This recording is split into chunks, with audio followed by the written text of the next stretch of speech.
দীর্ঘদিন রাজপথে লড়াই করা রাজনীতিবিদ রুমিন আপাকে সাইবার বুলিং করা হচ্ছে, কমেন্টে ওনাকে নিয়ে বাজে কমেন্ট করা হচ্ছে। আমি আহ্বান জানাবো এই ধরনের চর্চা থেকে আমাদের সবাইকে বেরিয়ে আসতে হবে।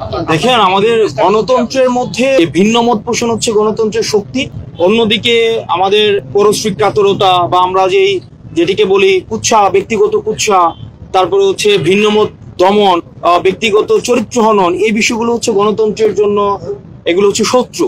আমরা চাই 5 আগস্টের পূর্বে যে ক্রিয়াশীল রাজনৈতিক দলগুলো রাস্তায় নেমে এসে ফেসিবাদের বিরুদ্ধে ঐক্যবদ্ধভাবে লড়াই করেছে, সেই রাজনৈতিক দলগুলো ঐক্যবদ্ধভাবে পরবর্তী বাংলাদেশ যদি বিনির্মাণ করতে চায় এবং 5 আগস্ট পরবর্তী সময়ে আমাদের যেই ফেসিবাদ বিরোধী রাজনৈতিক দলগুলোর মধ্যে যে ঐক্যের যে ফাটেল ধরেছে, সেটি থেকে আসলে উপকৃত কারা হচ্ছে, কারা সেগুলোতে খুশি হচ্ছে।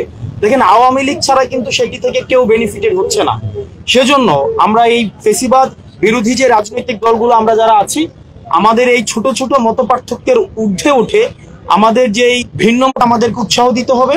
এবং আমি বাংলাদেশের সবগুলো ক্রিয়াশীল রাজনৈতিক দলকে আহ্বান জানাবো, বাংলাদেশের প্রশ্নে আমরা যেন ঐক্যবদ্ধ থাকি এবং আওয়ামী লীগকে যেন আমাদের এই বিভাজনকে আমাদের সুযোগ কাজে লাগাতে যেন আমরা কখনোই তাদেরকে স্পেস না দিই। আমি অনলাইনে দেখতে পাচ্ছি যে আমাদের দীর্ঘদিন রাজপথে লড়াই করা আমাদের রাজনীতিবিদ রুমিন আপাকে সাইবার বুলিং করা হচ্ছে, বিভিন্নভাবে কমেন্টে ওনাকে নিয়ে বাজে কমেন্ট করা হচ্ছে। আমি আহ্বান জানাবো এই ধরনের চর্চা থেকে আমাদের সবাইকে বেরিয়ে আসতে হবে।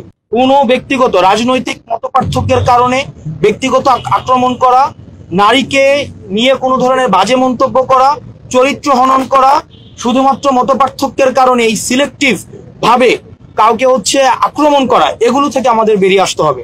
আমাদের মধ্যে মত পার্থক্য থাকবে, আমাদের ভিন্ন মত থাকবে এবং সেগুলো গণতান্ত্রিক প্রক্রিয়ায় হবে এবং আমরা ফেসিবাদ বিরোধী রাজনৈতিক দলগুলো আমাদের এই ছোট ছোট পার্থক্য ভুলে গিয়ে আমরা একটা বেটার বাংলাদেশ আমরা গড়ে তুলব।